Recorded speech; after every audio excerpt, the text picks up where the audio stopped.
One thing, of course, the audience for us is very important. If there is no audience, why should we be doing what we do? So we need the audience to come. So it's also about sort of reaching out to the audience and make things in a way accessible to them and for them to go with us on the journey. So there's multiple layers in our mission and task being GöteborgsOperans Danskompanin. That was a very long and quick answer, but I'm going to ask Joonatan now in English, so you can follow. How do you see the company?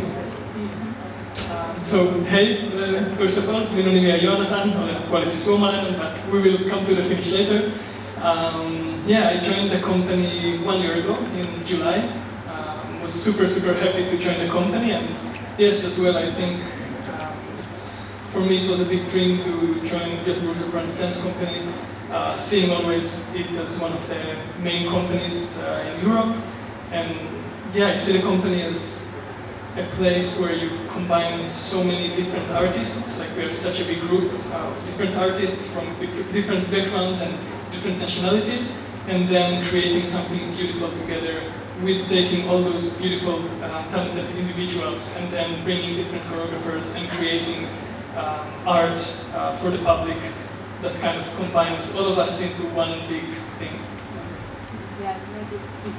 Connecting to that is what I believe, in a way, is our responsibility as a cultural institution to sort of create art that serves a bigger purpose than ourselves inside of it. We are creating art that possibly lives longer than us. So there is a big responsibility in what we do, and we believe it is very important for the society. So I'm very happy to be here in Kuopio for this society to bring to you what we have to offer. So now we're going to more personal thing. How was your day yesterday? Katrín, what did you do yesterday here in Kuopio? I was running between theaters, running between the arena where we are performing as well, the ice hockey arena. I think it's the first time we are performing in an ice hockey arena. Maybe we did one time a little excerpt in Stockholm when we were taking part in the Melodifestivalen. But other than that, this is the first time we perform in an arena. And then we also perform in the City Theatre, and these are two very different venues. And we have very different programs, so we were running between theatres to prepare the productions for tonight, but also the productions for the nights that are coming. So 4 different programs with different dances inside each production, different layers of lights and sound, and there's a lot of preparation that lies behind coming and be presented in a festival like this, and a lot of preparations for Kenneth before that.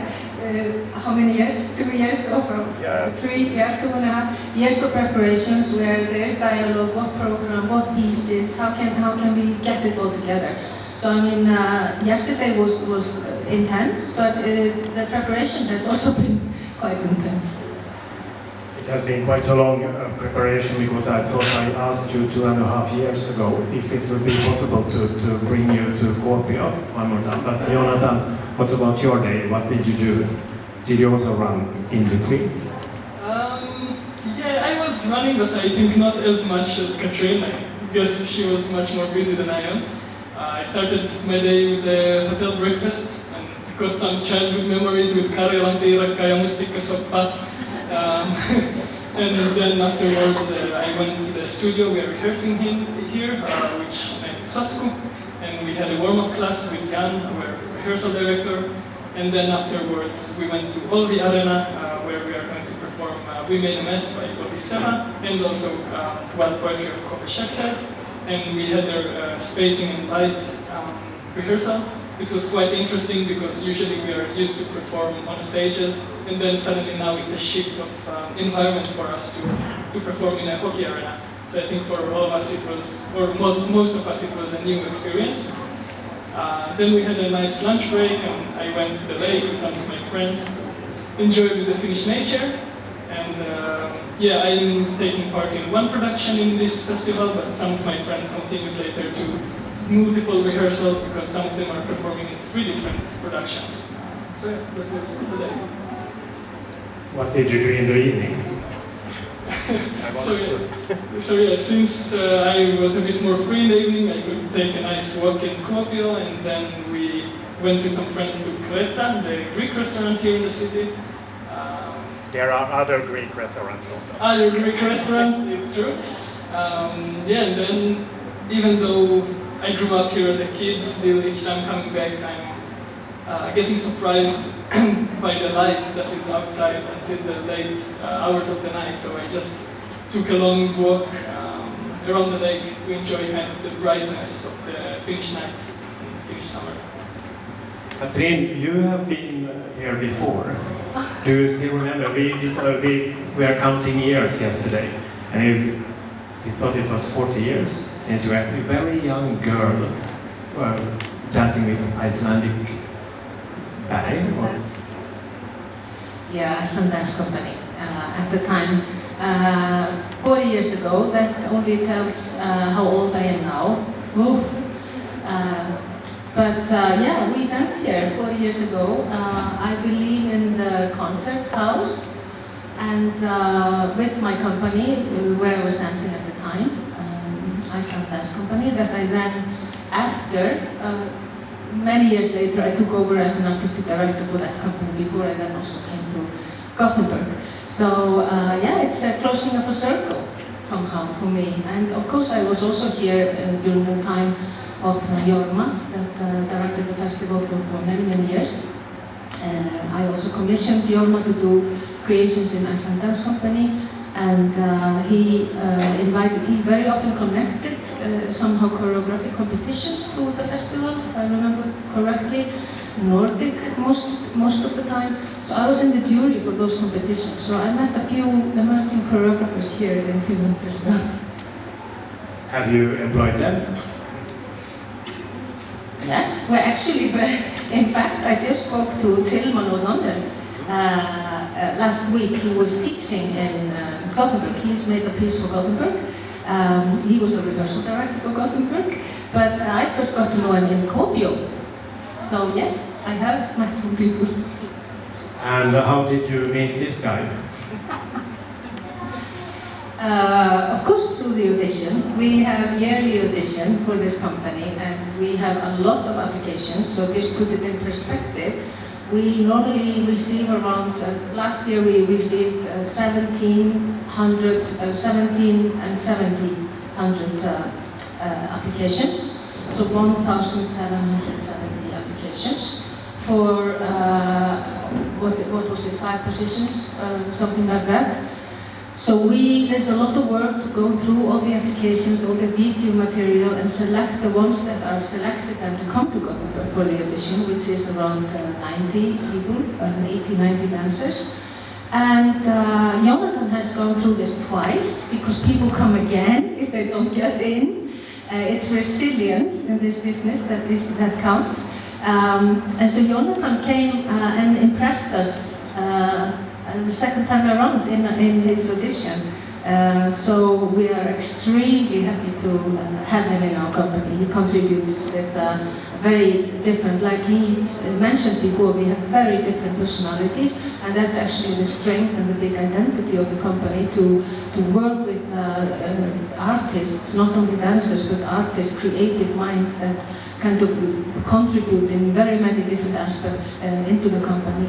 We do commissioned works all the time, most of the time, so where the dancers are actually contributing to the creative processes. So it's very important to have the creative minds and the right mindset of the people we select. So the selection process is quite, I would say, tough and hard. So we are very happy to have a Finnish dancer here, and combination of Finnish-Israeli. Yes. Okay, Joonatan, how was it the first time when you didn't get the job? Well, yeah, I auditioned for the first time, I think 2 or 3 years ago, and I just told Katrín actually backstage that I always heard about the GöteborgsOperans Danskompanin, but I never experienced or saw them. So for the first time when I went to audition, I wanted, of course, to audition and to try and get the job, but also for me it was like, okay, let's see what this place is about, and let's see what this company everyone talks about are about. And I just remember that even though I didn't get the job, I left Gothenburg that weekend with such a feeling. I was fulfilled and inspired because I think throughout the audition process in Gothenburg, they managed to create such an environment that is warm and accepting and inspiring. So it was really an inspiring weekend, I have to say. Even though I didn't get the job, I just left full of inspiration and wanting to come back next year and try again. I really remember. But also an interesting thing, because we look for skilled people, skilled artists, technically skilled, brilliant dancers with a huge competence. However, what I look very much for when I look for dancers is the human perspective, what they have to offer as human people into the team, into the creative environment. We are very much working with the team spirit in mind, so really everybody needs to be on the same boat, sailing towards the same direction, serving the vision and the mission of the company. So this is where Joonatan was chosen, because he has that. What? And you said you had a mission. What is that mission? Well, the mission, we have a mission from our region, that is our funders and our owners, but we also have a very I feel a strong vision, or my vision is very strong for the company, and I'll try to explain it a bit here before briefly in very short context, but it's we want to be an ambitious contemporary dance company pushing the boundaries of the art form, but also being accessible for the public and increasing our public, which we have done through the years in Gothenburg and elsewhere. We also work internationally a lot. We don't perform that often in Gothenburg, so we are also performing quite a lot internationally. So it has a very local and global perspective. But we also want to be like I said, working with acknowledged choreographers of the time that create creations for the company, especially created for us with the dancers. And those works can only be seen in Gothenburg or elsewhere in the world where we bring them, because we own those works. So this is kind of the core mission of the company. And but then we also bet on new voices, like I was saying, and that's a very big part of what we do. So next season, for example, we will be having, we're always trying to test new formats with what we do and how we do things.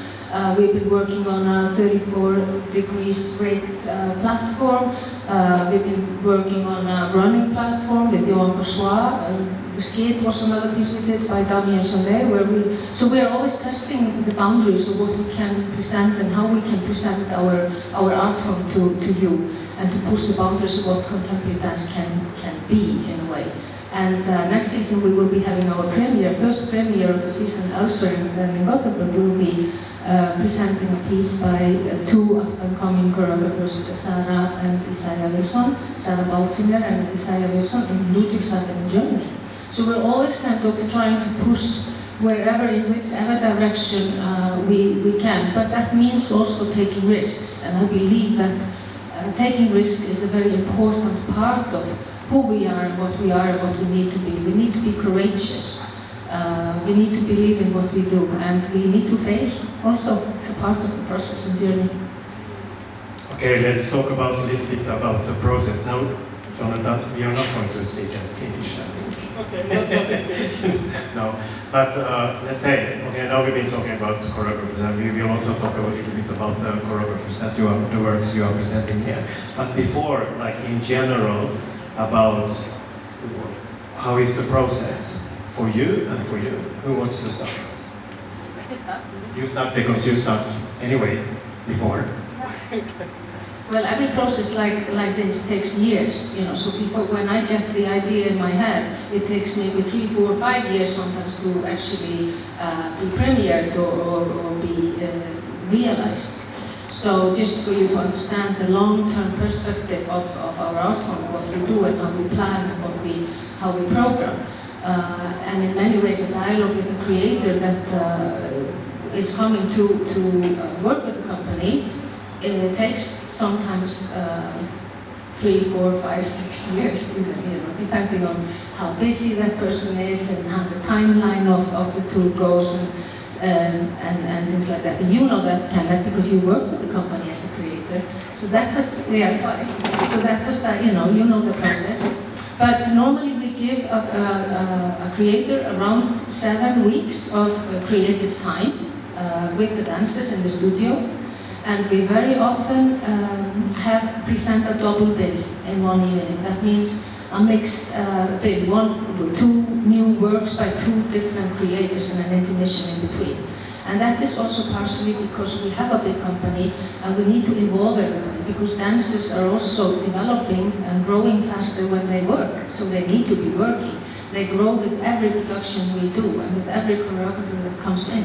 They learn new tools, they learn new vocabularies, so that is very important. And so we normally divide the company in 2 and we give them 7 weeks. And then we have a premiere, and then we tour that piece very often also internationally after. And so in some cases the pieces live for much longer because we tour them internationally. So a piece that is presented in Gothenburg 1 year might be also presented 5 years later, like we do now with Hammer by Alexander Ekman. We are performing that all over the world. And that piece was premiered in 22. So that's kind of, in very short, the process from our perspective.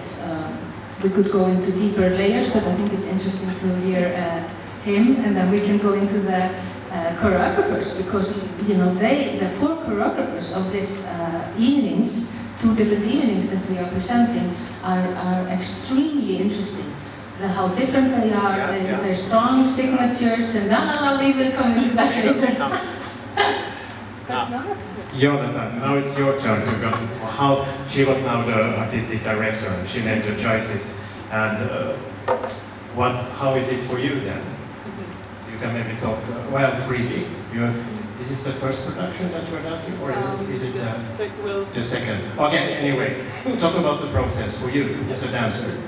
So, as a dancer in this company, it's the second creative process I'm in. However, as she mentioned before, I also, just when I entered the company, I joined Hammer, which is the production from 2022. So it was also an interesting process of learning an existing piece and understanding how to fit in kind of an existing world already, because there is also a difference in being in a creative process when us, the dancers, with the choreographers, are creating something totally new, and then the process of joining an existing piece and seeing how you can suddenly dive into a world that already exists, and with the group always keep on exploring that world and growing within it.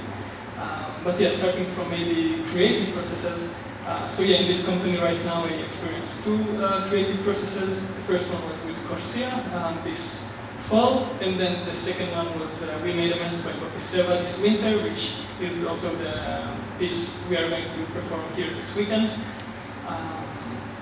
It was really an interesting process, also for me personally, because I started dancing with hip-hop and street dancing when I was young, and Joonatan comes a lot from that world of street dance and hip-hop, so it was really interesting to dive back into styles I've done a lot in my childhood. I think each process varies and changes between each choreographer that we meet as dancers.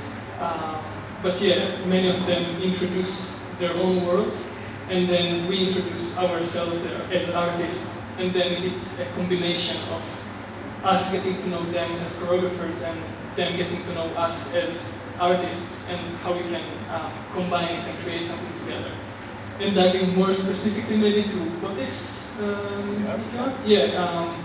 So as I mentioned before, he comes from street dance and hip-hop, and the first month of the production, as Katrín mentioned, we had 7 or 8 weeks to create a piece. So basically in the first month, we were learning phrase after phrase after phrase after phrase. Every day in the studio we were working non-stop. He was teaching us with his team 3 or sometimes 4 different phrases of movement a day.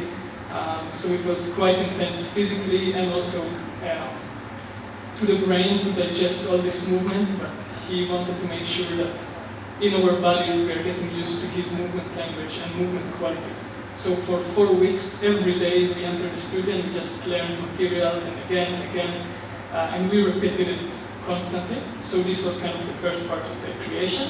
And then in the second month of the creation, we took those phrases that he created and we composed the piece bit by bit. So he had already all the material done, and then he took from the existing material and kind of made it together into the piece you are going to see in a few days. But just very short, you have a background in hip hop and street. How has that been?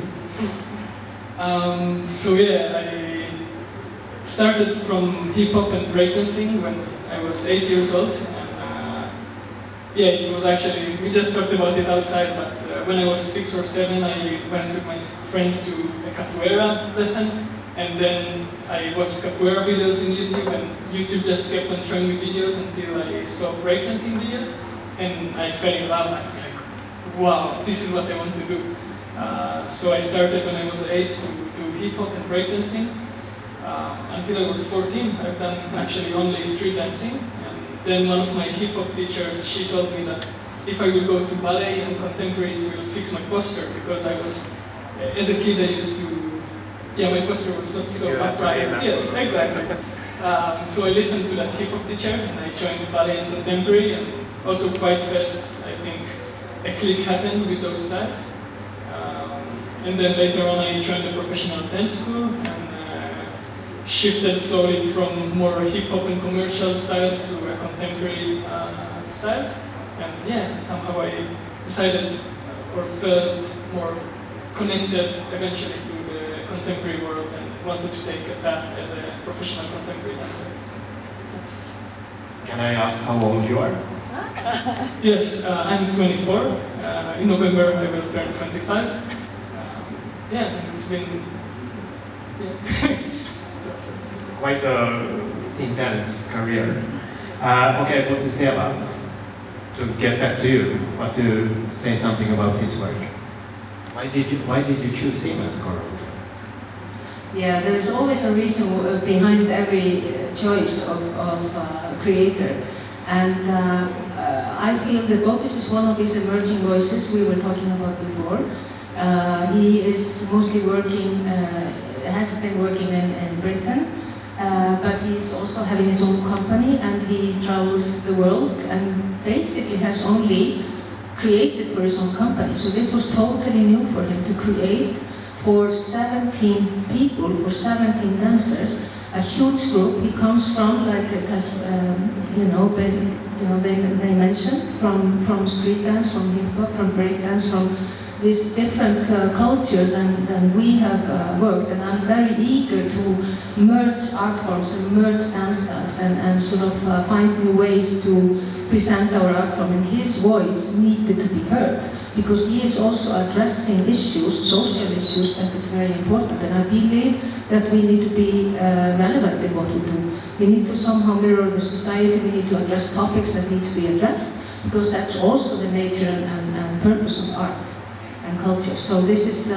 for me very, very important, and he certainly does that. So I do hope that you come and see the piece, because he's addressing issues there that are really important. And I just need to add, because of you asked him how it has been to be coming from that ground. I believe that a dancer with such a strong signature really can contribute in a very unique level in the company. So this is also what we look for in dancers, that they can also contribute to something that is special and identical to them. And that's how the different flavors get merged in, and we as a collective get stronger and more interesting and more diverse, because diversity is a very important word in our vocabulary. And then one last, not last, but maybe ask you some more. How is it to dance in the piece? We talked about the process, but now it's like, okay, performance, because it's quite heavy. Yes.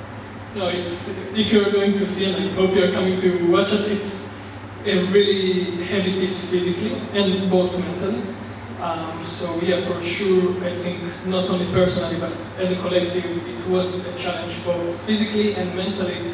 But I think as artists, it is important, and also we find a lot of time pleasure in diving to such extremities and exhausting the body. I think, yeah, as dancers, we actually enjoy going to these places.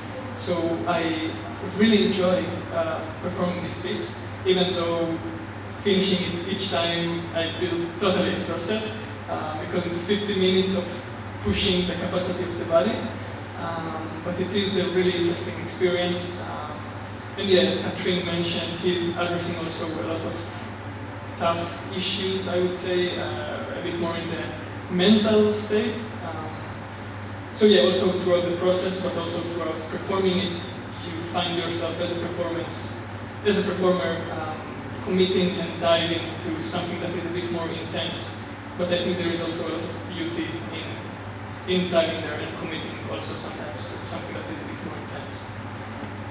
And if you look at the more theatrical side of you, Markus Moro, what about that piece called Song? Yeah, Markus is a creator we have worked with before. He came first to Gothenburg 2017 and made a piece called Rothko's. So I have wanted to work with Markus again for many years, but since his rising star has been like going upwards like that, and he's been very busy, it's been hard to identify time. Finally, we managed to find time, and he created a piece called Song for us. I believe Markus is also one of those creators that has created his own very strong signature as a creator. You will recognize his work immediately, just by the vocabulary, his movement vocabulary, and how he works. So he has a very special signature as a creator. And meeting our dancers for a very short time, by the way, because normally, I told you, we normally give 7 weeks, but he only had 3 weeks to create that piece, to sort of draft the piece, and then he had the week on stage to finalize it, and then his assistants were there with an incredible cast of dancers, and they together made this beautiful piece, both physically really demanding, where precision meets theatricality. It has a sense of absurdity, but yet a humor. It's a very humorous piece in my view. I hope also in your view. Yeah. But you know, a dark but a really interesting sort of community that he is establishing there and building there. So I'm really pleased with the result, and I'm really pleased to have found the opportunity to work with Markus again. Because that's also a part of what we do. We bring choreographers back because then we can sort of deepen the layers of working with them and secure a better artistic result. This is also what we do with Sharon and Hovis, and we will get to that, I guess. I was just going to hop over to them, because they have been performing with other companies, not the company. Okay, Hovis has been here with his own company, if I remember correctly. Yes, so but what about Hovis? Well, Hovis is a creator also that I believe we have established a good relationship with. He has made 2 works for the company, and always when he creates for this company, he creates different works than his own works for his own company, and that is very interesting. There's something that he trusts in the collaborations with our dancers, in the environment that we create, in the vulnerability that we can also create together in the studio as a collective, in the support, in the generosity of the dancers. So there he feels comfortable to go beyond his own comfort zone, and I think that is where I am so eager to bring people to sort of, despite their strong signature, can actually also really explore further and grow as creators. And that is, I believe, what Hovis has done. He's created 2 works for the company, Contemporary Dance, which is a very special piece, where he addressed the commercial side of our dance form very much, and was extremely successful, and we toured a lot with. And then he created Wild Poetry, that is a very different, very human piece, very vulnerable. There are so many layers in Hovis's work. So I hope you will be able to see that piece as well, because it's so layered, and he never wants to speak about his work because the work speaks for itself. And that is also the beauty of contemporary dance, that it allows the freedom for every individual viewer to interpret the piece in their own way. So this is very rich in Hoppus's world. And he's also doing the music and the lights and... Not the lights. Not the lights. Tom Wessel does that. Tom Wessel is the man of the hour, I think. He's all over the place, the light designer. And that is going to be on today and tomorrow, and then together that's in Arena. And then in ending the evening, you can go to Kaupungin Teatteri, City Theatre, and look at Ima. That is Sharon Yal's work. Tell me a little bit about that. Then we have to end because you have to go soon because the television is going to check you up.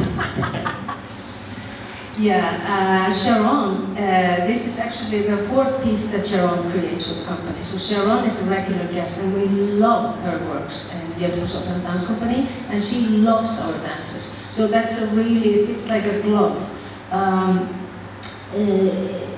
Ima is a very personal piece for Sharon, and I think in a way she did not realize that it was about her mother that passed away until a few weeks into the process. She didn't realize that she needed just to address that topic of losing her mother.